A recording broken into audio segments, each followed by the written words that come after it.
O,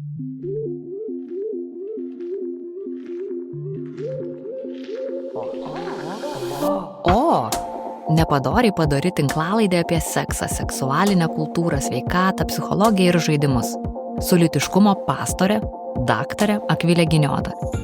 Prisijunk prie mūsų Patreon. Ten tavęs lauks ne tik ilgesnė epizodo versija, tačiau ir bendruomenė, kurią kartą į 3 mėnesius kviesime jaukius, gyvus pasikalbėjimus.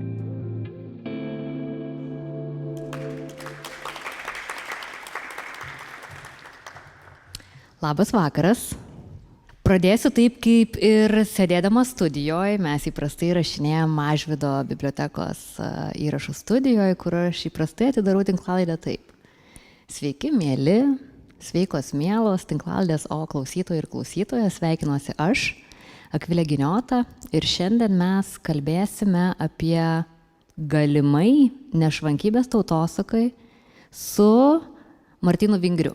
Labą dieną. Labą dieną. Martynas Vingrys, jisai nėra svetimas mikrofonui. Martynas Vingrys, turi su kolege LRT klasikoje laidą, kuri vadinasi Balažino. Klausykitės kiekvieną penktadienį po 15 valandos žinių. Taip, Inception. Tinklalaidėje.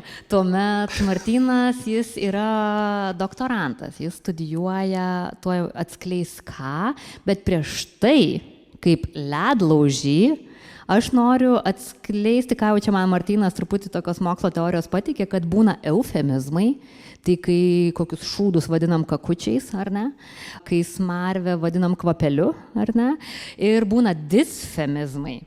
Tai Balažino yra eufemizmas. Kas yra šio eufemizmo disfemizmas? Šaukit, iš vietos. Taip, tai jis. Bybis žino. Taip, tai yra disfemizmas. Pasirodo, Balažino ir žino yra disfemizmas. Iš tiesų dar galėtų būti vienas iš eufemizmų ir biesas žino. Turbūt čia būtų, aš nežinau, ar būtų eufemizmas ar disfemizmas visą tai, nes biesą vartoti irgi netaip gera, turbūt, bet... O ne? Na, taip, manau. Nei gera, nei negera. Ta kita disfemizmą geriau. Man labiau gera. Bet labai faina. Toks iš tikrųjų Martynas ir klausė prieš kai mūdu čia šnekučiavomės apie krušą molėtuose ir disfemizmus, tai klausė, ar galima keiktis, tai greičiausiai tautosagos ir nešvankybių tyrinėjimo laukas nuo, dedu į kabutės, keiksmažodžių, nuo stiprių žodžių yra ar neatsiejamas. Tai gal tu, Martynai, galėtum, kažką gal paskaitysi mums iš kažkurio tautosakos katekizmo? O kodėlgi ir ne? Pavyzdžiui, norėčiau papasakoti tokią istoriją apie iš 16 amžiaus, kuri yra dokumentuota ir išleista žodyno pavidalu. Okay. Žodžiu, kai pradėjo domėtis lietuvių kalba vokiečių mokslininkai, tuo metu gal... sakykime, vokiečiai. Tai vokiečių mokslininkai pradėjo domėtis lietuvių kalba ir po to mes pradėjom domėtis. Greičiausiai taip. Bet esmė šitos istorijos yra ta, kad tas vokietis, jisai rinko žodžius Lietuvoje ir užrašinėjo žmonių žodžius paprasčiausius. Na tai kūno dalis. Ir kokios kūno dalis buvo užrašytos? Nugaras, pilvas, kepenys, na, žodžiu, užrašytas tokios, na, gal 5 vienetai tokių kūno dalių ir tada cituosiu, kaip yra toliau. Nugaras, čia jau einam taip žemyn, subinė, bybis, peizda, pautai, kelis, balausdai, užkalnis, padai. Pala. Man buvo per greitai, aš esu lėtas žmogus. Nugaras. Po nugaras ėjo bybis, peizda, pautai, papai ir visa kita. Taip, bet įdomiausias dalykas yra toks, aš nežinau, ar vis dar šiais laikais yra taip šmaikštu užsienietį išmokyti kažkokio keiksmažodžio. Ir čia aš turiu įtarimą, kad jiems pasakė pilvas, nugara ir tada klausyk, ką mes dar turime. Ai, geras, tiksliai, greičiausiai. Va čia tas gražus pavyzdys, kaip mes žmonės iš esmės nesikeičiam. Mes galvojam, kad su indaplove, kurio yra Wi-Fi'us, su kažkokiais ten išmaniaisiais, va, aš čia galvoju, Dieve, kiek aš čia gadgetų turiu aplinkui save. Mes daromės kažkokie labiau civilizuoti, bet iš tikro... Tas pats juoką kelia. Aš nežinau, man atrodo, gal keičiamės vis dėlto šiais laikais, nebe taip juokinga gal visą tai išmokyti Oi, užsienietį. tu Nes aš nevaikščiai- atsimenu, kad krepšininkus, kokiais 2000-aisiais, tai tikrai būdavo žavu, jeigu krepšininkas Lietuvoje žaidžiantis iš užsienio pasako kokį nors keiksmažodį. Tai čia buvo didžiausias įvertinimas, turbūt lietuvių kalbos mokytojams. Asimiliacija, ar ne? Tai gerai, tai Martynai, ką tu tyrinėjai? Iš tiesų dabar aš esu akademinėse atostogose, bet kai tyrinėju, tai tyrinėju nešvankybės. Nešvankybės. Gerai, kaip, kodėl, kas tau yra? Kas man yra? Iš tiesų, aš kai rašiau bakalaurą, rašiau iš etiologinių sakmių, tai yra sakmių aiškinančių pasaulio arba jo kilmės atsiradimo istorijas. Tai rinkausi temą tabakas, tabako kilmė. Okay. Tų siužetų nėra tiek daug, sakykime, apie 40, bet kuo jie mane užkabino ir turbūt tebekabina iki šiol, buvo tai, kad tabakas dažniausiai aiškinamas kaip išaugęs iš pasileidusios moters tarpukojo. Ir kaip vyrai mėgo tą moterį, pas tą moterį lankytis, taip mėgsta ir po jos mirties tą žolę burnon kišti. Kaip supras po jos mirties? Nu, tai jinai numirė ir iš jos išaugo. Ai, tai šitaip tabakas atsiranda? Čia va tiek. Yes. Supratau, gerai, tai iš tikrųjų mes Tai čia buvo pradžia, mano susipažinimas su tuo, kad tautosakos archyvas yra visako. Gerai, bet kuo tai tave kabina? Nes yra dalis žmonių, kurie baisiai nori per tautosaką, žodžiu, aš nežinau, aš taip prezimuoju. Taip, per tautosaką, sakyt, yra tradicija, ji yra šventa, žodžiu, tokį tarsi ar ne, kažkokį altorių atkapstyti. Iš tavo tono aš suprantu, kad mes nekalbam su tuo žmogum, ar ne? Ir tai va man smalsu, ką tu ieškodamas, ir mes netrukus pereisim prie Martyno parengtos knygos, kuri šiaip yra žiauriai graži, bet turi savo problematikos. Adomas pasiilgo Ievos. Ievos? Ne? Blogai ištariau? Man atrodo, Ievos reikia kirčiuoti. Prašau.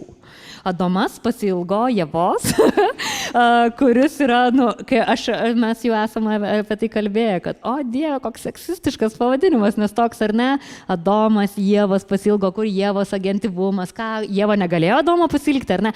Žodžiu, bet greičiausiai tam irgi yra, šiokio tokio tautosakinio paaiškinimo ir taip toliau, tai mes čia neieškom subinėjiminių. Antra tinklalaidė iš eilės, kur sakau šitą sakinį. Tai va, Martynas Vingrys yra šios sakmių rinktinės sudarytojos ir... Marius Jonutis iliustruotojas ir didelė dalis šitos knygos patrauklumo priklauso jam. Taip, Marius Jonutis, jisai iliustravo žiauriai graži knyga. O pati didžiausia yra tai, kad šaltibarščių spalvos viršelis, o lietuviai šaltibarščiams neabejingi. Aš galvau, kad čia kažkaip su moteriškumu siejasi, va čia įdomu, kaip čia viskas ar ne yra parinkta, bet tai šitoj rinktinėliai, kaip tu ir minėjai, kad čia yra labai mažytė kropelė to, ką tu randi. Krislas viešpaties saky. Krislas viešpaties saky, o Dieve, dabar neturim tai, dabar visą tą laiką taip ir darysi man. Tai kur mes baigiam? Apie tai, ką aš darysiu, kai aš grįšiu ir vėl tyrinėsiu nešvankybės. Taip. Tai kodėl tu jas, ko tu ten ieškai? Kokią tu interpretaciją, koks tavo tikslas? Labiausiai man įdomu buvo tai, kad tas neafišuota iki šiol, niekas apie tai daug nekalbėjo ir būdavo tik tai tokios kruopelytės. Iš tiesų mokslininkai, tie, kurie tyrinėjo jau daug metų tautosaką tarpusavį, jie žino tokių gerų pavyzdžių, bet jų dažniausiai neafišuoja. Ir nei konferencijose, net ir mokslinėse diskusijose. Aš nežinau, turbūt, kad iš sovietmečio likusi toks tabu kalbėti apie kažką, tai, kas liaudėje yra nepadoru. Bet taigi čia nėra vien sovietmetis. Jeigu mes eitumėm į kitas kultūras, kurios neturėjo sovietmečio, vis tiek yra to kuklumo, nepadorumo, cenzūros. Tokia įsivaizdavimo, kad mes taurus, mes civilizuoti, mes apie antrą galą nekalbam, mes apie šūdus nekalbam, mes nevėme, mes neperdžiam, ar ne, nedarom visų tokių dalykų, kurie yra gyvuliški. Mes esam taurus, mes esam sakralūs. O ar ne, ką žinau? Tai visa tai, ką tu kalbi, tai yra XIX amžiaus romantizmo dvasia. Ir tuo metu buvo iš tiesų atsižvelgta į liaudies kūrybą kaip į dvasinį šaltinį, į romantizuojamą praeitis ir iš jos semiamasi stiprybės, išminties ir visų kitų dalykų.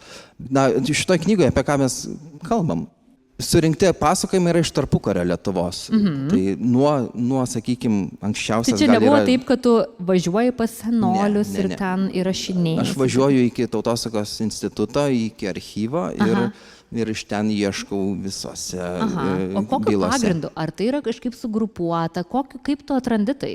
Dalis yra sugrupuota iš tiesų kartotekose, tik tai tiek, kad dar kas įdomu, kartotekoje, šiaip jau, jeigu yra įprastas kūrinys, tai jam yra parašoma anotacija. Ir apie ką jisai bus, ir tau nebūtina, tu pasimi tą kortelę ir tau nėra būtina keliauti į archyvą, nes tai yra didelis darbas, turi per kelias institucijas nueiti, kad gautum tą 100 metų skaičiuojančią bylą. Pasiskaitai žodžiu ir žinai apie ką. Bet jeigu yra tai tokio pobūdžio kūrinys, dažnai būna parašyta, ypač jeigu kortelė daryta sovietmečiu, parašyta obsceniškas, žodžiu. Keliauk ir išsiaiškink, kas ten yra. Ir ką tu ten gali rasti? Gali rasti sakmę, pacituosiu gerai, čia man rodos būtų žmonėms įdomu. Iš esmės tai čia labai daug apie pasaulio kilimą. Tu sakai, kad čia yra Pirmojo testamento interpretacijos liaudyje. Senojo testamento pradžios knygos. Pirmojo Senojo testamento pirmos pradžios knygos. Vol 1 testamento. Tai va, vieną kartą važiavo per kaimą velnias. Jis pamatė, kaip po sodą bėgioja nuogas vaikas. Tada jis įsiėmė iš vežimo žliegutę. Žliegutė yra įrankis kalti. Ir paleido į vaiką. Žliegutė pataikė ir įstriga į galą pilvo. Važiuoja velnias toliau. Žiūri, bėgioja po kaimą nuoga mergaitė. Ne vaikas, mergaitė. Jis pasiėmė kirvuką ir paleido į mergaitę.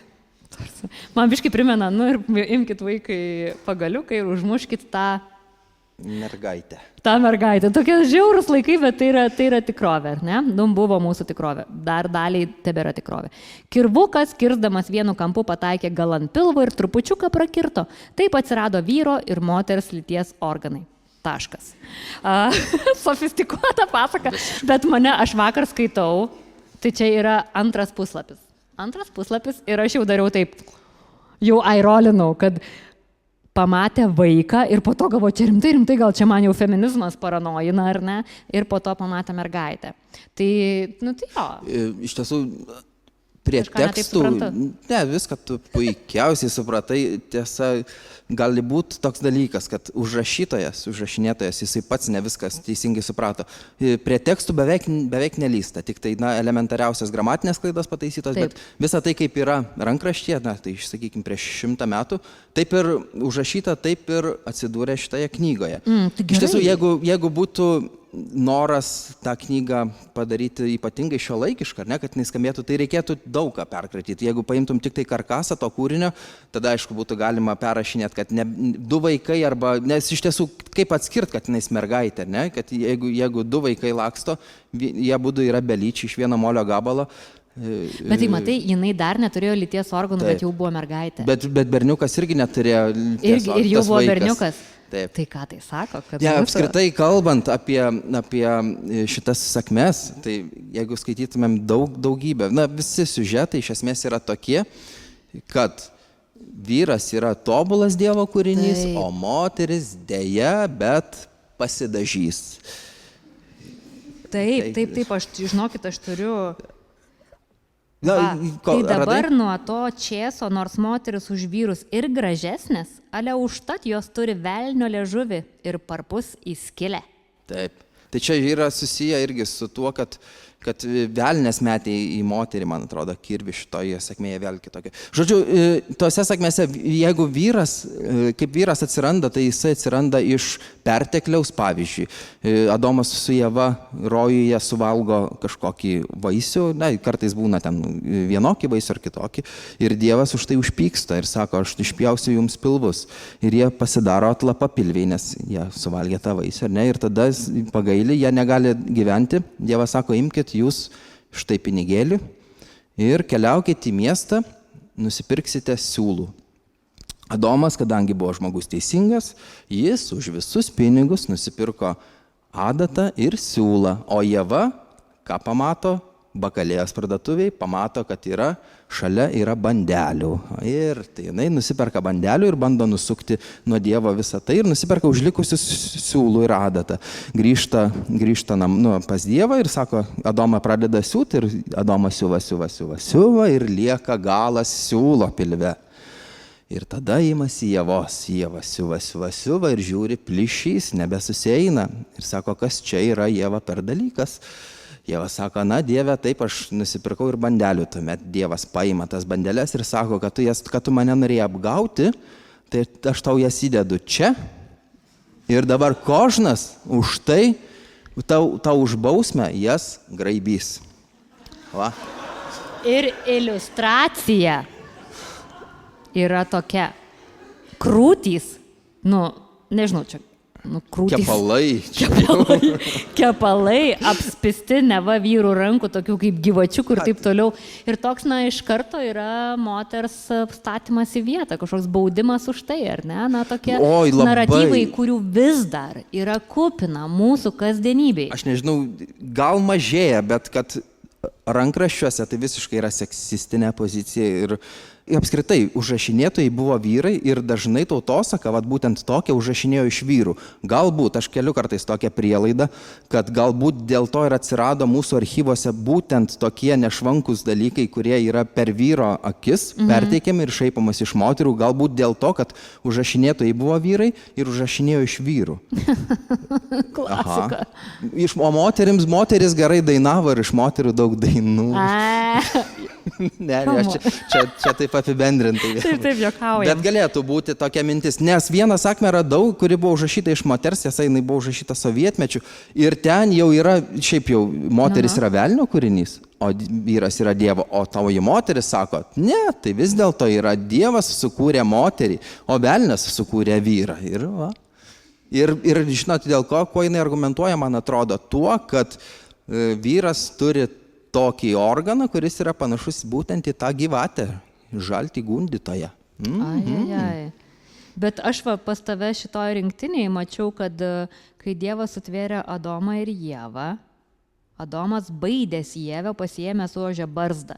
Čia buvo iš kur vyriškiams ūsai ir barzda atsirado, taip. Bet man rodos, čia labai gražus sakinys yra kažkur. Kaip atsirado boboms ant kūšio plaukai. Tai apie barzdas, tai čia įdomiai buvo, kur aš pasirašiau tokį komentarą, pagarbesnis moteriai, kol kas vienas. Kur Dievas supyko, kad jisai gąsdino Ievą su to ožio kažkokia barzda ir sako, ak, tu velnias, ak, tu moterį baidysi, tu ir tavo vaikai nešiosit barzdą ir ūsus visam amžiui. Taip ir atsirado barzda. Tai toks. O moterims, ar tu perskaitai iki galo, dėl ko moterims atsirado toje vietoje barzda? Pats visoje, šiaip, ką mes čia kalbam, tos Senojo testamento interpretacijos yra visoje Europoje. Ir tikėtina, kad jos galėjo būti kilę iš Balkanų kraštų ir kad keliavę per pirklius, galbūt net per rašytinę literatūrą, nes šitie siužetai žinomi visoje Europoje. Jie nėra mums kažkokie ekskliuzyviniai. Mes pridėjom savų detalių, ten šibeita ir panašiai, sąmojį galbūt savitą, apie tą, dėl ko moterims atsirado barzda būtent toje vietoje. Kurioje vietoje? Vidurinėje vietoje. Kurioje vietoje, Martynai? O ką aš žinau, ašgi ne moteris. Atsiprašau, moteris kirčiuojama pradžio. Aš dabar mokausi kirčiuoti, nes LRT manęs pyksta. Taip, nes moteris. Tai va, dėl ko atsirado. Ant vulvos. Plaukai. Virš. Vulvos link. Tai vyko viskas taip, kad Dievas Adomui pasakė, kad tu, Adomai, nubėk iki šaltinio, jeigu tu nori būti viršesnis už moterį, tau reikia atrodyti baisiai, sakykim, taip, baugiai. Tu nubėk iki šaltinio, pasiplausi veidą ir tau pradės želt vešli barzda, tada Ieva tavęs bijos. Adomas grįžta ir iš tiesų Ieva baidosi Adomo, bet jinai irgi nenori nusileisti ir sako, Adomai, iš kur tu gavai tokią gražią barzdą ir man tokios reikia? Adomas, žmogus teisingas ir atviras, sako, tai toks ir toks šaltinėlis ir aš ten nubėgau, pasiprausiau, Ieva bėga iki to šaltinėlio ir ją apspinta musės. Ir Ieva, besiprausdama, veja muses nuo visur kur. Ir daugiausiai nuo vulvos. Taip. Aha. Ir Ai, visa tai pavirsta tuo, kad Ievai barzda užauga ten. ten. Taip. Neišmokiau. Prasta edukatorė, niekaip negaliu išmokti. Gerai. Žinai, kas man labai įdomu, aš labai, kadangi mes laiko turime ribotai, realiai dar turim geras 5 minutės, bet tai yra žiauriai mažai iš tikrųjų, čia praskries. Tai man smalsu, nes šita rinktinė, ji yra ne tik seksistiška, kas yra, net čia ne tavo skonis, čia yra, tiesiog ką mes perskaitom, interpretacijų, kodėl jis seksistiškai yra įvairių ir taip toliau. Įdomu tyrinėti mūsų tautosako, žiūrėti, ant kokių naratyvų pastatytas mūsų dabartinis supratimas ir taip toliau. Kitas momentas, kad visa ši sakmių rinktinė yra žiauriai binariška. Yra vyrai, yra moteris. Vyrams patinka moteris, bla bla bla bla. Bet vis dėlto vieną sakmę aš tai radau, kur buvo šiek tiek daugiau skirtingų vyriškumų. Ir nes Dievas sutvėrė svietą, sutvėrė paukščius visokius, žuvis, gyvulius, bet kas jų tvarkys? Kas užvaldys? Reikia sutverti ir žmogų, o ekologinis momentas, kas užvaldys gamtą? Žmogus ir išeikvos gamtą, ar ne? Tai sutverti vieną kitą, tai čia jie nieko nepadarys, nes tvarkys. Tai jis paėmė iš molio, lipdė to žmonės, lipdė. Prilipdė, sustatė ir sako, dabar žmonės kaip žmonės, bet kaip sako, reikia, kaip žuvų yra poros, taip reikia ir moteris padaryti, ir vyrus. Aš čia ne viską supratau iš tikrųjų, tai tu man padėsi gerai. Tai jis paėmė pažinti vyrus, prisuka jam bubiukų. Kažkokie kankorėžiukai. Bubiukai yra kankorėžiai. Kankorėžiukai, va. Aha, bet šiaip įdomu, nes ir bibiukai irgi yra kankorėžiukai. Ne, aš cituoju lietuvių kalbos žodyną. Gerai. Tarp kitko labai įdomus ekskluzas yra, kai kurie mokiniai, kai jie man slapta užrašo pavadinimus, kuriais vadina privačias kūno vietas namie, aš turiu žiauriai gražų aruodą tokiu, apie, gaila, neprašau jų dalyvauti ir tai negaliu jų panaudoti, bet kai kurie užrašo bibys arba bibis, ar, žodžiu, įvairiai ta rašyba ir mes diskutuom ir dalį žmonių tai nėra keiksmažodis. Jie namuose literaliai sako tą žodį ir man būna taip, aš nežinau, man būtų mama akis išlupus, liežuvį nupjovus, aš nežinau, realiai manęs nebūtų čia. Jeigu aš būčiau į šitam pavydale, būtum be akių ir be liežuvio. Taip. Žodžiu, prikabino jam, prisuko bubiukų. Ir stovi jie ant lentynos džiūsta. Ir paėmė trin, priklijavo, kad turėtų kom pasisiot. Kiti vyrai atsirado jau gyvi visi. Reikia ženklą padaryti, padarė barzdą. Nuo dabar moteris kaip daryti. Ir kur viena didesnė, kita mažesnė, tai sako, perkirskit per pilvuką galą. Tai, kuriai mažai teko labai smarkiai inkirst, o kuriai dideliai vos tik. Bet sako, palaukit, tu jom prakirtai viską. Jei vyras neturės patraukimo, bijos vyrų. Ne iš tolo? Neprisileis, aha. Jo, neprisileis, ačiū. Padarysim dar kitaip. Pridarė dar vieną lentyną tokių, ir paskiaus iš moters kūno išima ir vis priklijuoja vyrui. Tai dabar tie vyrai, kurie iš moters kūno, tai jie labai patraukti į moteris, mergaitės. Kurie taip savo, tai kaip pabrūdę ir vaikščioj, pabrūdę tai pablūdę ir vaikščioj. Nei jam vakaruškos, nei jam malonumai, nei nieko. Tai va, taip ir išėję visi žmonės sutverti. Tai kas čia kažkokie skirtingi vyriškumai? Skirtingi, taip, bet čia turbūt kalbama labiausiai apie tai, kad yra vyrai patrauklesni moterims. Turbūt dėl to, kad jie turi to moteriškos dalelės. Before incelsai was a thing. LRT, kai pristatinėjom šitą knygą, paskambino Petras. Nežinau, gal Petras ir čia yra, bet jisai sako, yra dvi lytis ir čia vyrai ir moterys, apie kokius mes čia dabar kalbam. Ir štai šitoj knygoje labai akivaizdžiai pasirodo, kad yra dvi lytis. Ir tada mes ten jį nutildė, nes buvo tiesioginis eteris. Ir man tik tai po kiek laiko atėjo mintis, ką jam reikėjo man atsakyti. Nes beveik visose sakmėse jos prasideda taip. Dievas paėmė molio gabalą. Taip. Ir iš to vieno molio gabalo tik tai vėliau suteikia formas, o mes visi iš vieno molio Bet gabalo. čia yra taip biologiškai tikslu, nes iš tikro iki 12 savaitės lytinės ląstelės, kai jos susijungia ir pasidaro tas gniutulėlis vadinamas Gemas? gemalu.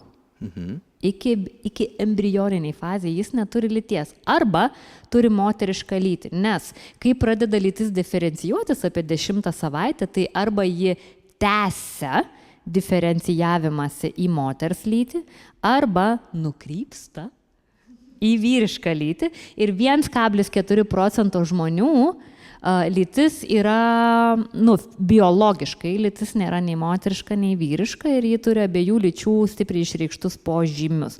Tai sakmės yra biologiškai tikslios. Volia, štai mes ir matom, kad jos nėra tokios jau vien kraštutinumai. Nėra. Labai Kai gražu. geriau pažiūri, Kai geriau įsižiūri, kai po daugiau kelnių ten pasiknaisioji. Tarp kitko, prie šitos iliustracijos aš pasirašiau, žiūriu savo tokią frazę, visi turi teisę graibyti. Man asmeniškai skaudu, nes pavėliu čia mano kaip ir Kaunas. Iš tikrųjų, kai kurios jos tokios skaudžios, man kaip moteriai tikrai buvo vietom toks, o Dieve, jo kai susiduri kartais su tais tokiais, kaip čia lietuviškai, treatmentais. kaip čia lietuviškai? Treatmentai. Va, kaip lietuviškai. Tai toks, tikrai jos kartais skaudžios tokios, nėra, kaip tau pačiam buvo. Nes grįžkim prie to, kai tu nuvarai archyvą, obsceniškos, ar ne? Obsceniškos. Taip, skatologinis yra visa tai, kas susijęs su išmatomis, o obsceniškas visa tai, kas susijęs su išmatom? Skatologija. Skatologija. Mokslas tyrinėjimas. Aš eisiu, man rods. Mane labai domina išmatos. Tai, tai tu obsceniškose, nes mes nuo čia ir nudriftinom, kai aš paskaičiau tą pirmąją sakmę, tai gali atrasti va tokius, ar ne? Ką dar gali atrasti? Net, ta prasme, apie pasakojimą tautos. Obsceniškos. Oi, daugybė. Aš galiu papasakot, kaip atsirado tie pavyzdėliai, štai tokie archyve. O istorija visai yra įdomi ir susijusi su pinigėliais. Kuomet buvo susizgribta, ir tai padarė Jonas Basanavičius, įsteigdamas Lietuvos mokslo draugiją, susizgribta, kad kaime vis dar labai gyva tautosaka, kuri išmirs, žmonės išmirs ir ją nusineš į kapus. Ir turbūt, kad jau nebebus išsaugota ateities kartoms, buvo susizgribta ją užrašinėti. Buvo įsteigtas fondas pinigų ir pradėjau užrašinėti. Ar pinigus davė Sorošas? Taip, būtent jis, man atrodo, iš jo banko sąskaitos ir buvo nurašyti. Basanavičiui tiesiai. Ne, bet čia visa istorija dar tik tai įsibėgėja. Tie žmonės, kurie buvo raštingi, jų nebuvo tiek daug, bet radosi tokių žmonių, jie pradėjo užrašinėti ir siūsti į archyvą. Kiek tu gali prisiųsti tų gražių dalykų, kurie yra, jeigu kaime yra visako, o tau moka už visaką. Gerai. Taip. Iš pradžių siunti tai, kas yra gražu ir dainos gražios, vėliau supranti, kad čia nebūtinai. Supranti, kad iš to nepragyvensi. Geriau jau reikia užrašinėti visaką. Ir buvo iš tiesų ir reikalavimas užrašinėti viską, kas liaudės lūpose paplitę. Ir tie žmonės, kurie buvo, sakykime taip, toje katalikiškoje visuomenėje, netrukdė jų įsitikinimams tai, kad bus užrašinėjama ir nešvanki tautosaka, jie užrašinėjo taip, kaip reikia ir su visais žodžiais, kokie ir buvo liaudies lūpose. Vėliau 33 metais Vincas Krėvė Mickevičius, žinomas rašytojas ir nedaugeliui, jis sugalvojo išleisti rinkinį lietuvių patarlės ir priežodžiai. Tuo metu patarlyno klasifikavimo sistemos nebuvo ir jis sugalvojo išleisti, būtent jis buvo numatyta liktais 9 tomų išleisti, jis nusprendė, kad reikia išleisti alfabetinę tvarką. Jeigu A, tai A data, B, tai yes. Ir taip nedėkinga raidė B yra būtent viena pirmųjų raidžių abėcėlės. Ir pirmame tome atsirado būtent visos tos patarlės, aš galiu cituoti. Bybis ne adata, ką pradūrė neužsiūsi. O čia jau biologiškai netikslu, nes mergystės plėvė neegzistuoja nebent patologiniais atvejais. Taip. Ir jeigu yra mergystės plėvė, tai mergaitė, kai prasideda menstruacijos, sukyla uždegimas ir gydytojai turi paimti medicininį bybį. Būtent šitą informaciją Krėvė ir padėjo po žvaigždute. Na tai žodžiu, iš B raidės buvo ir iš A irgi buvo tokių pikantiškesnių gerai, vėl ne iš A, iš B, dar vienas. Bybis ne avelė, šieno nepakiši. Nesupratau, taip tai nesupratau, bet aš Na taip, aš irgi nesuprantu daug ko, bet tai visai tai turėjo būti liaudėje populiaru. Oi, geras. Bet bėda ta, kad Krėvė, jis buvo iš tiesų rašytojas. Ir jis pagautas to noro parodyti, kad kaip liaudėje yra visa ko, jis pradėjo truputėlį kurti. Ir kai kurie pavyzdžiai, kurie yra atsidūrę, tas rašytojas Krėvė išleido mokslinį rinkinį, bet tas mokslinis rinkinys yra truputėlį nutolęs nuo mokslo standartų, net ir tų laikų, nes yra Krėvės kūrybos kai kurios patarlės. Ir jo, nei tais laikais sukėlė didžiulį skandalą ir nuėjo iki burmistro, atrodo, taip vadinosi tuo metu valdžia, ir sakė, kad pornografija turi pasisekimo tam tikrose sluoksniuose, bet jos nespausdina humanitarinių mokslų fakultetai. Supratau, tai kiek tam žodžiui metų pornografijai?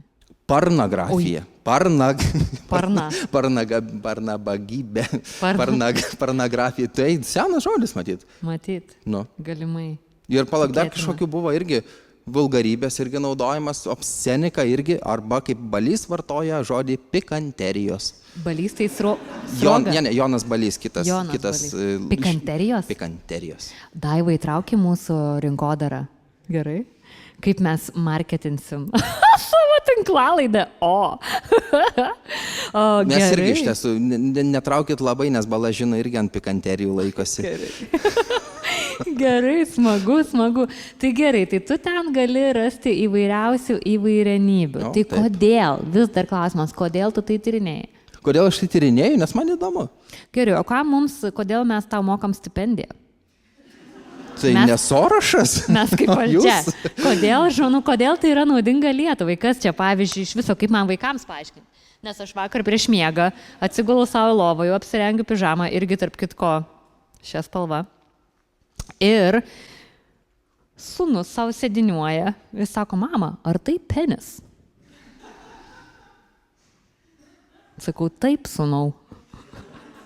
Ir neatsimenu, kaip rutuliojas mūsų diskusija, nes iš tikrųjų daug kur į mūsų namus pasižvalgus rasi ir volvų, ir penių ant sienų, ir ant lentynų. Bet tu turi dukrą. Kiek jie metų? 4. 4, tai tu su ja jau gali kalbėtis. Ar tu su ja gali kalbėtis apie savo darbą ir, čia net nebūtinai tu, jeigu nenori apie... Šitą knygą iš tiesų jau jai 2 metai turbūt. Tai kai jai buvo 3, tai mes viską kalbėjom. Čia dar priedė buvo ir spalvinimo knygelė, kuri, aš nežinau iš tiesų, kam ją padarė, bet marketingo kompanija tuo metu suveikė taip. Kampanija ar kompanija? Kampanija gal, taip? Kampanija, sako Bet kompanija buvo tie žmonės, kurie, žodžiu, taip, taigi jie sumanė, kad reikia tokio dalyko kaip spalvinimo knygelė, tai pas mus jinai išspalvota ir mano knyga irgi išspalvota. Pripeckiota. Iš tiesų jinai varto ir net reipia dėmesį į kažką, kas jai neaišku, arba kas jai domina, tai mes laisvai kalbam visom temam. Taip. Jo, nes man kažkaip norėtųsi apie tą, vertę visuomeniai pašnekėti, nes tie obsceniški pasakojimai, jie nėra tyrinėti, tu esi vienas iš pirmieji. Nors ir kai kurių mokslininkų gretose dar ir žostkesnė, atsiprašau, vėl nežinau kaip lietuviškai. Gal žiauresnės, bet gal nežinau. Ne tas vaibas. Tai iš tikrųjų nėra taip, kad mes nežinom, kad mes tokie esame. Mes kuo puikiausiai žinom, kad dalis mūsų esam ar ne labiau linkę į vulgarumą. Čia netgi auditorijoje žinau žmonių, kur man kiekvieną dieną vulgarybės rašinėja. Yra mažiau linkusi į vulgarumą. Ar mes turėjom jiems paplot? Iš tikrųjų. Visiems rašykit, kurie drįsta, ar ne, kurie drįsta pademonstruoti savo tokias obsceniškasias asmenybės pusės, bet, iš tikrųjų, kodėl tai turi būti tyrinėjama, ką mums šito reikia, aš tarsi atsakymą nujaučiu, bet man būtų smalsu. Tai pasakyk atsakymą ir pasakysiu, ar aš taip galvoju, nes aš dabar nesugalvoju. Tavo akademinės. Taip, man akademinės. Iš mano tyrimų perspektyvos tai yra labai įdomu matyti, ant kokių pasakojimų stovi mūsų kultūra. Taip, šitais buvo įtrauktas į mano doktorantūros planą, kaip puiku priminti. Taip, tada tiesiog smalsu suprasti, ar ne, kaip mes mąstydavom apie dalykus, ką mes sakydavom, kas yra ištrinta, kas yra nutilėta, ko nebelikė, ko buvo daug, bet, tokie, ar ne, momentai geriau tu nori kalbėti. Iš tiesų, pasakysiu tokį dalyką, kad kai kurios sakmės yra ypatingai vėlesniais laikais, kai buvo užrašinėta ir ta metodika užrašymo kito į kontekstą, buvo orientuojamas labai į kontekstą, buvo parašomi šiokie tokie pastabos arba prierašai, komentarai ir buvo parašyta, kad kai aš buvau mergaitė, man ten tėvas pasakojo arba senelis pasakojo šitą istoriją. Ir kaip ir pasakoja apie žmonių lytinių santykių atsiradimą. Ir šitoje knygoje yra surašyti tie komentarai. Kaip veistis išmokyti. Pavyzdžiui, taip, kaip žmonės veistis išmoko ar panašiai. Vienas, čia originalus sakmės pavadinimas. Taip. Tuo metu galbūt tai galėjo atlikti tam tikrą lytinio švietimo funkciją. Jo, aš nebejoju. Kažkaip kuo labiau aš būnu šioj srityje, lytiškumo ugdymo srityje ir matydama tą agoniją, kurioje tėvai yra bandydami, arba tas vienas vargšas mokytoja bandydamas užlopyti šitą milžinišką lopą, kaip tik vakar girdėjau, čia ir prieš šitą renginį, irgi dar kartą priverčiau kitus išgirti šitą istoriją, kaip mano viena bičiulė, jos 5 klasės dukra, fizinė mokytoja pasako, kad man menstruacijos ir mokytoja, švelniai tariant, išbara ir sako, čia negalima tokio žodžio sakyti, tai yra mergaičių problemos. Ir kai mes tokioj kažkokioj konvulsijų tampamojo agonijoje bandom... Beje, ar žinai, iš kur jos atsirado? Viena tarnaitė lipo į kriaušę, nes norėjo prisiskinti kriaušių, man atrodo, taip kriaušė sauga, ar ne? Tai, žodžiu, jų prisiskinti, o jos ta valdovė, kaip čia, ponia, buvo labai pikta ir su kačerga jai užkabino tarpkojį ir prakirto. Pradėjo bėgti kraujas ir nuo to laiko... Dabar mes žinom, reiks perduoti, nežinau, kam perduoti. Perduoti fizinio mokytojams. Apie lipimo į medį reikšmę. Tai žodžiu, mes patiriam kaip suaugę tas konvulsijas ir sunkumą kalbėti su jaunais žmonėmis ir aš galvoju, bet kaip tai yra nenatūralu šiais laikais, kai vaiko auginimas yra pakabintas ant tėvų pečių, ant tų kelių mokytojų, kurie ten kažką bando pasakoti arba bando slėpti nuo vaikų, o anksčiau tai buvo visas kaimas, tas kaimas ta literalia prasme, kad kažkas yra pasakorius, kažkas ten muzikantas, kažkas patarlės žino, kažkas ten dvasinis, kažkas gerai žuvaut moka, kažkas ten gerai duoną raugia, dar žodžiu, yra įvairiausių funkcijų, yra skirtingos kartos. Vaikai, mažiukai, vyresni, mergos, bernai, seneliai, dar jeigu gyvi ir taip toliau. Galbūt net, nors nebuvo daug moksliškai ar nepagrįsto ten žinojimo, ar ten yra mergystės plėvė ar nėra, kaip tas ten vaisius diferencijuojasi ir taip toliau, bet tokio galbūt net daugiau buvo kalbėjimo, ar ne? Galimai. Šiaip buvo tabu šita tema, gerokai tabu ir jeigu ją kalbėdavo bernai tarpusavy, tai dažniausiai galbūt piemenys, arba šiaip buvo pavyzdžiui, vienas toksai jaunesnis bičas ir iš tarpukario, ten, sakykime, prieškario. Aš nežinau jo vardo, kažkoks įspūdingas vardas, bet aš dabar neatsimenu. Bonifacijus. Sakykime, Bonifacijus. Ir jisai buvo mėgiamas bernų tarpe, net ir vyresnių, čia citata iš šio aprašymo, net ir vyresnių bernų tarpe buvo mėgiamas, nes vyresni bernai itin mėgsta riebalus, o Bonifacijus tų riebalų nestokoja. Tai, žodžiu, ne kiekvienas mokėjo, kaip kad ir mini, kad ne kiekvienas mokėjo tą dalyką kalbėti, bet, pavyzdžiui, toks buvo Antanas Mažiulis iš Zarasų, jo veiklos plotas Dusetos ir Zarasai, apylinkės tos, ir jis buvo tautosakos rinkėjas. Maniau, tų laikų influenceris. Panašiai, jis šiaip turėjo didelę įtaką, nes turėjo savo parankinius pakalikus ir jis padarė net tautosakos rinkėjų tinklą ir jis būtent buvo tas tautosakos rinkėjas, kuris užrašinėjo visą ką. Vienas iš jo rinkinių yra pavadinimu... Antanas Mažiulis. Antanas Mažiulis. Gerai. Antanas Mažiulis. Ačiū, Antanai Mažiuli.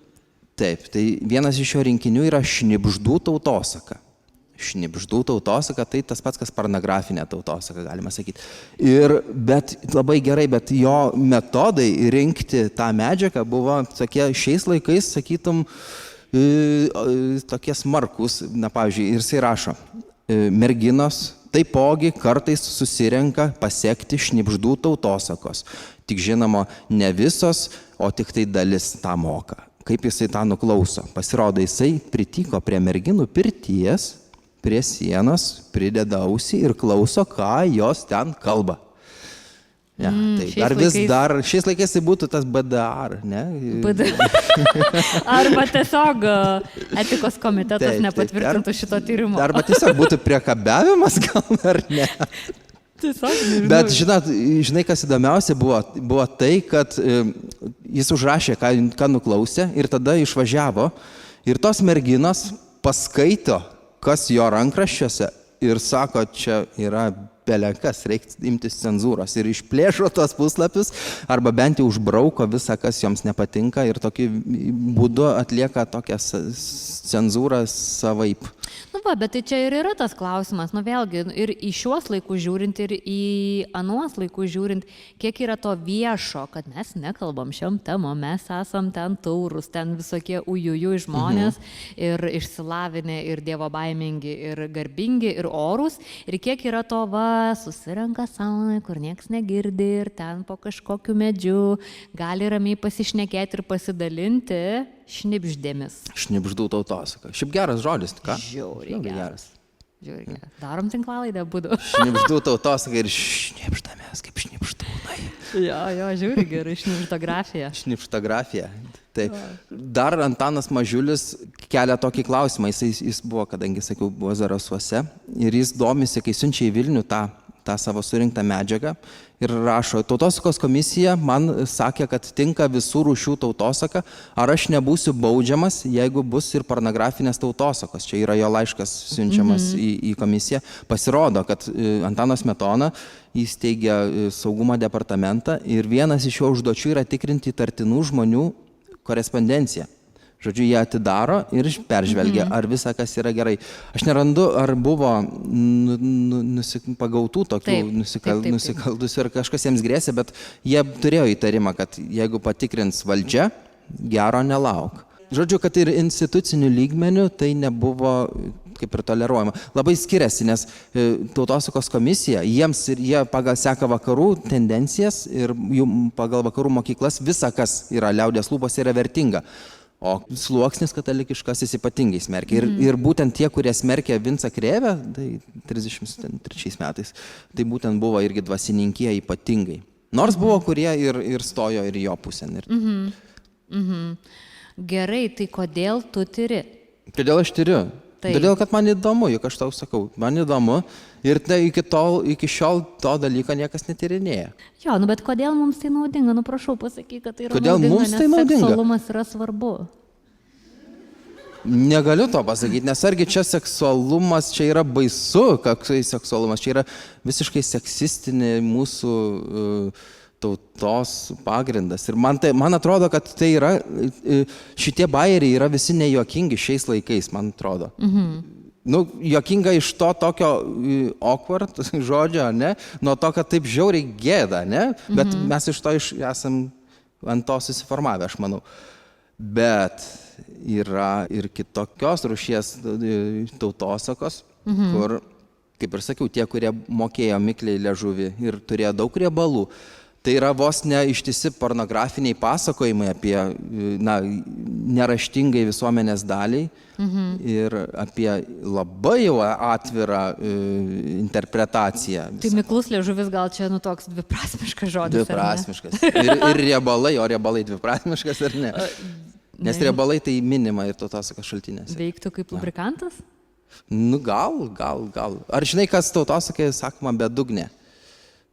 Vagina? Jep. O rimtai? Taip. Šiaip tai jinai, jeigu analinis seksas, tai bedugnė. Vagina tai turi aiškias ribas. Nuo 7 iki 12 cm vidutiniškai. Paaiškink tu jiems. Gerai, nes aš, pavyzdžiui, vakar skaičiau šitą rinktinę, ir iš tikrųjų nušiurpino, jinai toks kaip siaubo. Jo. Siaubo, tu skaitai ir galvoji, Bet žinai, dar ką norėjau pasakyti, kad tais laikais šitie pasakojimai nebuvo viešai pasakojami, aš tik manau, nes, Iš lūpų į lūpas. Bet pasakojimai apie žydus, pasakojimai apie smurtą, kaip ten vyras už moterį viršesnis buvo tikrai paplitę. Šiais laikais tu nieko nenustebinsi papasakodamas būtent tokį pasakojimą apie tai, kaip lytis atsirado ir ten jis sukels juoką. Bet smurtas ir ypatingai kitatikių ir kitataučių pašaipos daug didesnės aistras sukelia, ne auditorijai? Iš dalies taip, iš dalies ne, bet įsijung tūlą teliką ir tu matysi belikiek trilerių. Vis tiek jie eina, o ten kažkokių tokių taurių, etiškų pasakojimų apie seksualumą, apie tai, kas yra tinklalaidė, apie seksualumą šių dienybę ir jų yra mažai. Ir mes, pavyzdžiui, mokykloje, jeigu mes galvom apie tai, nuo ko mes saugom jaunus žmonės, tai mes daugiausiai juos saugom nuo seksualumo žinijos, bet nuo smurto tiesiog gali ten teliką įsijungti ir kraujas liejasi laisvai ir daug pašaipų, tam pačio įsijung belė kokią Seimo sesiją, ko tu ten neišgirsi, ar ne. Dabar turim antisemitą vieną labai rimtą dėją. Bet žinai, kas baisiausia, kad jisai remiasi būtent tautosakos šaltiniais ir sako, čia yra nieko tokio. Bet jam buvo įrodyta, kad jis yra neteisus tuo, kad tai buvo užrašyta iš vaikų, o suaugusieji neįrodė. Ir, man atrodo, buvo kreiptasi į mūsų institutą. Ir būtent Asta ieškojo apie... Asta tai tavo kolegija iš Balažino. Jie ieškojo tų įrodymų, kad vaikus reikia apkaltinti.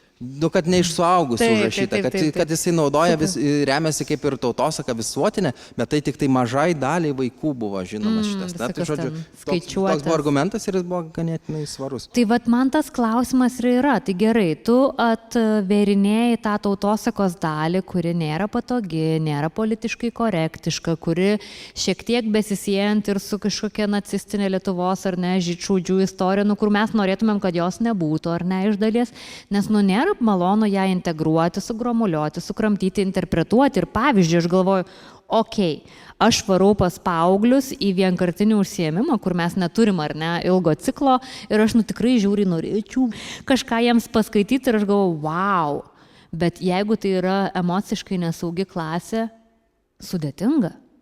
Bet vertinga. Ir kaip tu matytum tą procesą, kaip mums, kaip tautai, būti su tom sakmėm, bet jas perdirbti, o ne kaip kai kurie seimūnai jomis pateisinti. Ši knyga be įvado, be komentarų, kuris yra tas mano straipsnis, jinai būtų suprantama visiškai kitaip. Todėl turbūt, kad jį reikėjo dėti priekį, kad perskaitai, nes aš labai aiškiai įvardyju, kad tokia mąstysena žmonių buvo prieš 100 metų ir mes šiais laikais nesivadovaujam tokiu požiūriu. Tu nesivadovauji. Aš tikiu, kad daugelis nesivadovauja. Klausimas yra. Žinai, nes tu gali nesivadovauti tuo spoken lygmeniu, sakyti, aš palaikau lyčių lygybę, aš palaikau įvairius ten, gerbiu visus žmonės. Ir tada tas yra tas toks geranoriškas seksizmas. Nes, pavyzdžiui, čia gali bobas vadinti bobam. Jo. Tai čia yra tas jau toks piktesnis seksizmas, kai tu jas žemini, kai čia prastesnė negu vyrai rūšis, bet yra tas geranoriškas seksizmas, kai moteris yra tauri būtybė, ją reikia saugoti, nes ji trapi. Ne, tautosaka yra moters paveikslas ir kitoks. Papasakosiu vieną istoriją. Žodžiu, istorija susijusi su tuo, kad vyras velniui pažada kažką tai iš savo, dažniausiai gal sielą arba šiaip gyvybę. Žodžiu, žmogus yra neturtingas, pažada savo sielą velniui už tai, kad jam užderės rugiai arba jis gaus daug pinigų. Velnias sako, gerai, bet yra kaip visą laiką viena sąlyga turėtų būti kokia, kad kas nutiks. Ir sako žmogus, gerai, aš atjosiu su tokiu gyvuliu, kurio tu nepažinsi. Taip, tai viskas praeina, kitą dieną jis ten jau praturtėja, bet verkia ir sako savo žmonai, sako, bėda, tu manęs jau neteksi, čia taip ir taip, nes aš susilažinau, kad man sakė velnias, atjok ant tokio gyvulio, kurio aš nepažinsiu. Ir ką tada moteris sako, aš tave išgelbėsiu. Ji pasileidžia savo plaukus, nusirengia nuogai, dar kartais išsivalioja smalo ir plunksnose Ir sako vyrui, šokant manęs ir jojam. Ir ji joja atbulom. Jinai, žodžiu, užpakalis veidas, 4, ne? Vyras sėdė ant jos ir atjoja. Tokiu būdu atjoja pas velnę. Jo, labai. Atjoja pas velnę ir velnės žiūri ir burna plati. Nesupranta, kas tenai per dalykas, labai smirda. Kojų tarpe kažkokia uodega, nes plaukai. Čia barzda ir tokiu būdu moteris išgelbsti vyrą. Bet kartais sako, kad moteris ir už velnę piktesnė, patarlėse ypatingai tai atsispindi, tai čia galbūt. Žodžiu, jos turi apsukrumo ir sumanumo, bet aš nežinau, ar tinka čia ją aukštinti tokiu būdu. Ja, tai čia toks yra, tas labai gražiai, kaip juodo ant balto pasimato ta įda mūsų apibendrinti, generalizuoti vyrus ir moteris, kad vyrai yra tokie, moteris yra tokios. Vis tik mūsų esama labai įvairių, skirtingų vyriškumų ir moteriškumų. Kiek vyrų šio auditorijoje, kiek moterų, tiek kiek žmonių, tiek lyčių, ar ne? Mes šiais laikais bandom tą suprasti. Dalis mūsų bandom, dalis nebandom. Tai ta interpretacija, jinai vis tiek reikia pajėgumų, reikia noro suprasti, kaip mes juos skirtingai interpretuojame ir vis dėlto reikia noro vadovautis šiuolaikiškesnėmis vertybėmis, ar ne, perinterpretuojant tautosaką. Aš nežinau, ar ją verta perinterpretuoti. Galbūt verta ją žvelgt ir galvot, kaip gerai, kiek mes esam tokiais 100-myliais žingsniais nuo tų laikų. Aš taip noriu tikėti tuo, kad visa tai yra praeitis, bet aš dirbu su senais šaltiniais, dažniausiai su 100 metų. Aš nežinau, kokia dabar, kiek šitie pasakojimai sukelia juoką iš to nejuokingumo ir to tokio nesmagumo ir iš to, kiek yra žmonių, kokiai žmonių daliai yra juokingas būtent pats siužetas, kad ten vyras išaukštintas, o moteris pažeminta. Bet aš nežinau, aš tikiuosi, kad mažiau ir mažiau. Jo, va čia įdomu būtų, iš tikrųjų iš viso net būtų galima daryti atskirą tyrimą, skaitant su žmonėm ir klausantis jų interpretacijų, pamastymų, galvojimo, netgi tai gali būti iš tikrųjų edukaciška, kai žiūrim į tokius juodus ant balto, nes šiais laikais kartais seksizmą sunku pamatyti, jis subtilus gali būti. Ir kai tokį juodo ant balto pamatai, ar ne, gali, galbūt lengviau. Kontrastuoja, aha. Jo. Taip, bet dar norėčiau apginti lietuvių tautą, sakykime taip. Tie siužetai tikrai nėra tik pas mus. Visam pasauliu jie yra paplitę ir tokie patys. Tai čia nėra mūsų kažkoks keliavo į Ameriką, susimaišė. Apskritai, kaip plito tie siužetai, ypatingai per kareivius. Ir kareiviai mėgsta, aišku, vyrai būdami tarp vyrų mėgsta kažką ir pikantiškesnio pašnekėti, aš taip įsivaizduoju, nes čia ir faktas žinomas, kad iš kareivių yra užrašyta daug įvairių pasakojimų ir ne pačių gražiausių. Tai labai maišosi tokiu būdu tie pasakojimai ir plinta per visą Europą. Rusų-Japonų karas, įsivaizduoju, koks arealas apimamas ir iš kiek įvairių tautybių. Tie siužetai sunešami ir sumaišomi, pasidalinama. Tai, žodžiu, visoje Europoje ir ne tik tai Europoje tai buvo ir buvo žinoma. Bet vieni turėjo 100 mylius žingsnius, kiti turėjo 200 mylius žingsnius ir vieni nuėjo toliau, kiti tebesiveja juos, turbūt taip, ar ne? Jo, ir tos realybės koegzistuoja mes ir pačioje Lietuvoje galim turėti tokios sofistikuotas štai diskusijas, kur diskutuojam ar ne apie reikalus, čia visokie mokslo daktariukai, akademikiukai sėdi, bet tuo pačiu galim turėti kažkur, kur dar panašios šnibždės. Šnibždų tautos. Šnibždėlaitės ir vos nešiurpės, ar ne, yra atpasakojamos. Tai tuo pačiu, tai gali koegzistuoti. Iš tiesų, pažiūrėtumėm į šio laikinius anekdotus, ar ne, kas dabar turbūt yra pats populiariausias tautosakos žanras, tai juose daug seksizmo. Tai ką tu norėtum, kad mes suprastumėm tom. Tai aš girdžiu tą kvietimą, kad, o Dieve, kaip gerai, kaip faina, kad dalykai keičiasi, nebėra tai baisu. Bet vis tik, yra kažkoks lūkestis, kad tu nori žmonėms parodyti, ne tik ar ne, savo sukelti malonumą po sceniškus archyvus, ten besiknaisiodamas toks savotišką kinky formą, bet ką tu norėtum ar ne, kad žmonės suprastų? Iš mano darbo, ką suprastų, kad jie turėtų malonumą skaityti, ir suprasti, kad tai yra praeitis, Mano esmė darbo yra tokia, aš matai, mokslinis tyrimas, jo metodai yra truputėlį kitokie, tu neturi kažkaip daryti įtakos šiuolaikiniam žmogui, tu tiesiog paimi tuos archyvose esančius kūrinius, lygini juos su papročiais, lygini juos su šventuoju raštu ir jo interpretacijom, su kitų šalių tautosaka. Va tokiu būdu tu tuos pasakojimus atskleidi, juos gali padaryti išplėsti labai, gali matyti, kokie siužetai patys pilniausi ir panašios teorijos. Aš nežinau, kaip aš galėčiau pakeisti visuomenę šio savo darbu, bet tikiu, kad daugam yra įdomu tie dalykai.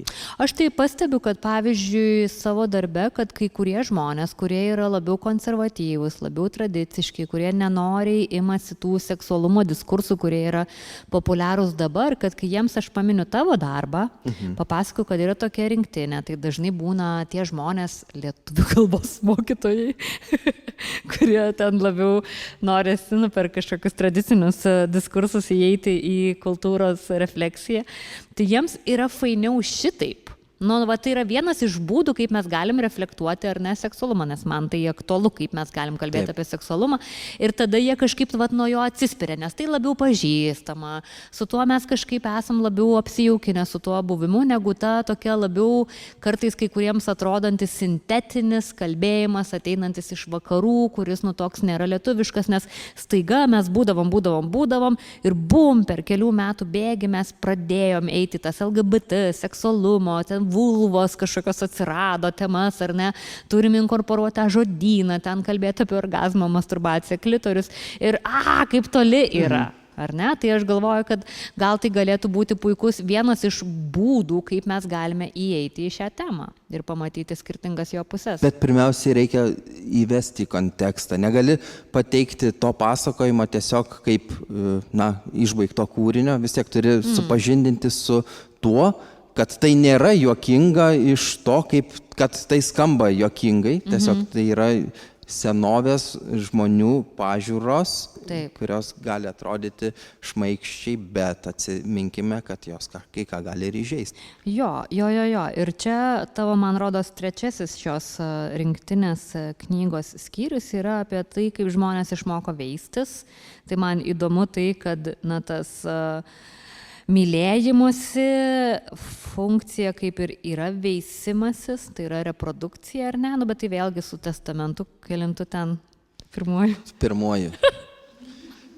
Sorry, aš labai neišprusus. Tai pirmas, tai jau ir viskas senasis ir naujasis. Jo, teisingai, gal aš ir teisinga.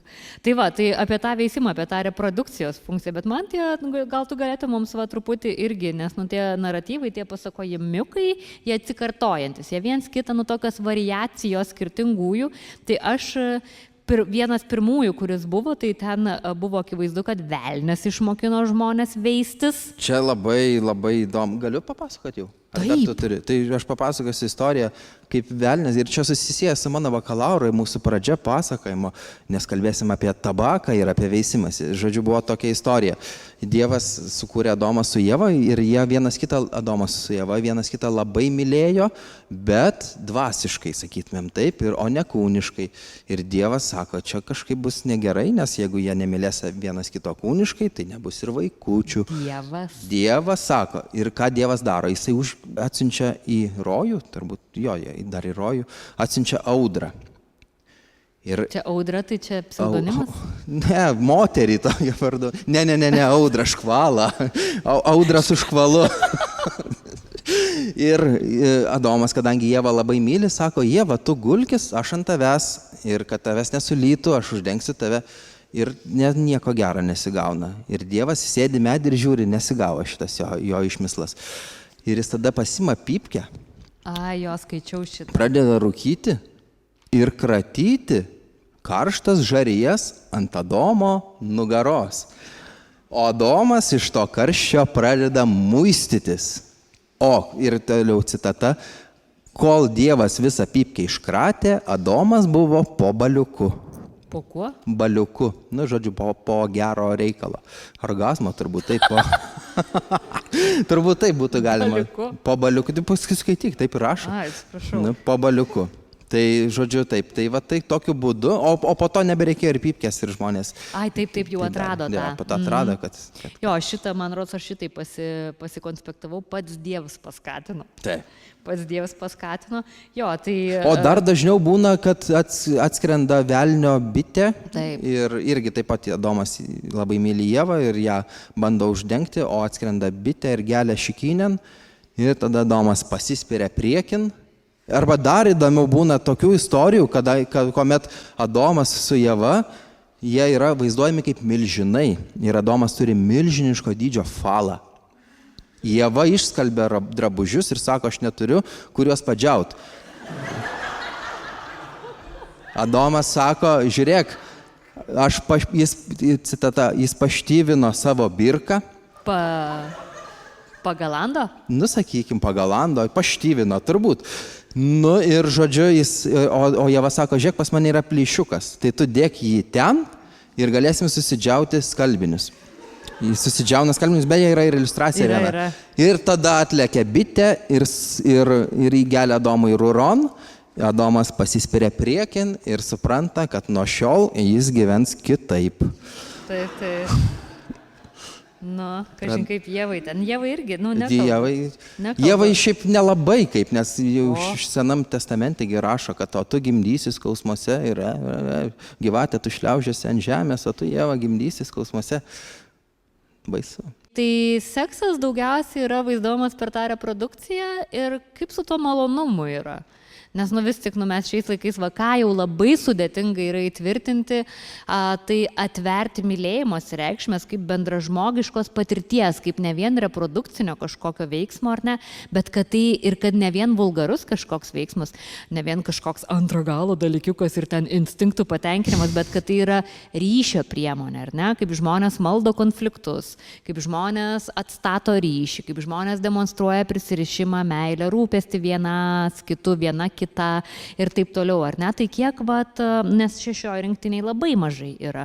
Kaip tu iš tavo platesnių tautosakos bitų, kaip tu suprastum, kas mums būdavo mylėjimasis ir žiūrės, kaip jis būdavo vadinamas? Geras klausimas, iš tiesų. Nelabai ir yra įvardinta apskritai lyties organai, irgi net nėra įvardinta. Pautai buvo čia pautai. Taip, bet neaišku, ar tai ir buvo vartojama liaudyje, ar tai įvardijo užrašinėtojas pats. Nes, pavyzdžiui, rašo irgi apie pautus, o tada pavadinimas sakmės, iš kur atsirado lyties organai. Tikrai, kad kaime niekas tokio nevartoja, tai bet užrašinėtojas, kada visi pridavinėjo į archyvą. Tai čia mes turim dar vieną tokį netikslumą ir laisvę interpretacijams, nes tas kūrinys, kol atkeliavo iki archyvo, o dar vėliau, jeigu kol atkeliavo iki knygos, jis pereina per daugelį žmonių su skirtingom pasaulėžiūrom ir skirtingom cenzūros siekiais. Kaime vaikai ganė gyvulius, gyvuliai kergėsi prie pat jų akių, gyveno jie dažniausiai žmonės viename kambaryje, vienoje patalpoje, o vaikų kažkur tai rasdavosi, vadinasi, vyko visą tai. Turėjo daug kas būti palyginus su šiais laikais, daug labiau iškrypusiai turėjo atrodyti, nes manau, kad pagal šių laikų standartus. Taip, pagal šių laikų standartus. Taip, aš atsimenu, neseniai skaičiau vieną tokią islandišką romaną ir jisai irgi labai referavo daug į tą senąją Islandiją, kai žmonės troboj gyveno visi vienu metu ir apskritai, kad labai būdavo šalta, visi vienoj lovoj. Būtent apie tai ir kalbu. Ir kad šių laikų standartais tai turėtų atrodyti ganėtinai iškrypusi visuomenė. Pasileidusi, sodomiška, kinky. Ir kad prie vaikų galėjo ir garsai girdėtis, ir vaizdai matytis, ir taip toliau. Nebūtinai jie apie tai kalbėjo, nebūtinai tai buvo ar ne dienos kalbų reikalas arba dienos veiksmas, bet nakties metu tikrai greičiausiai, labai tikėtina, kad dalykai vyko, nes nebuvo teliko. Ir sakau, tas, kad jie matė gyvulius tai darančius ir yra pasakojimų kažkokio. Jo, yra pasakojimų, kad jie mato visą tai ir jiems aiškina. Ir tada bandė kas jie mato? Vaikai. Ir jie bando išsiaiškinti su tėvais ir tėvai žinoma slepia. Ir kunigai rašo į dienraščius, kaip reikėtų paaiškinti. Ir žodžiu, pats populiariausias pasakojimas buvo kažkokio vokiečių pastoriaus. ir sako, kaip riešute atsiranda kirmeliukas, taip ir vaikas atsiranda ir auga ir valgo ten tą riešuto branduolį ir tada jisai užauga, tas kirmeliukas užaugo vaikiukų. Ja, čia soliteris, čia... Taip, būtent. Šitas buvo vienas populiariausių pasakojimų, kurį diegia per spaudą.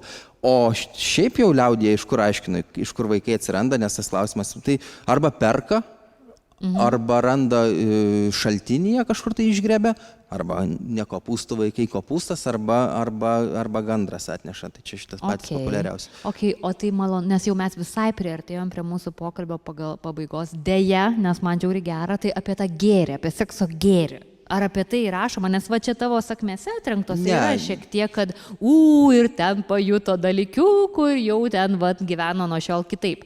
Bet iš esmės apie tą kažkokią tą funkcijos dalį...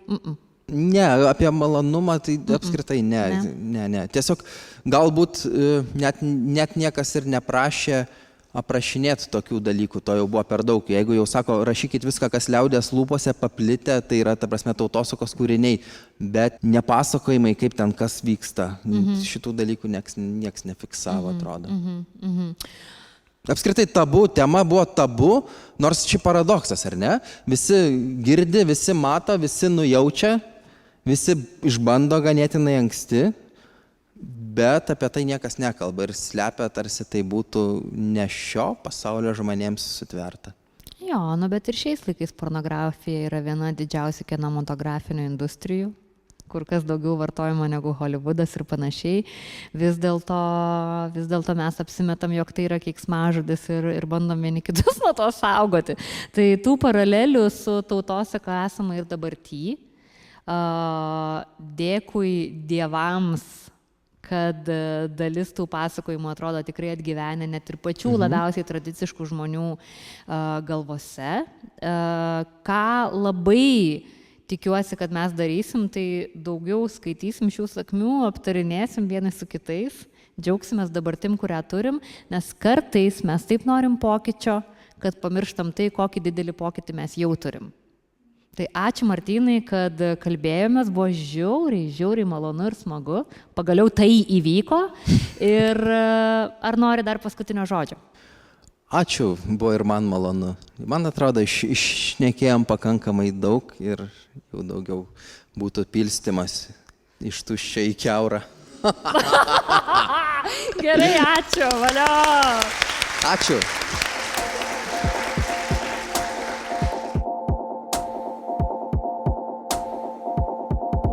Ačiū tau, kad buvai kartu iki galo. Ačiū, kad tapai padorios bendruomenės dalimi. Naujas epizodas jau pakeliui, o tuo tarpu, kad nepražiopsotum karštų naujienų, kviečiame sekti tinklalaidę O ir socialiniuose tinkluose.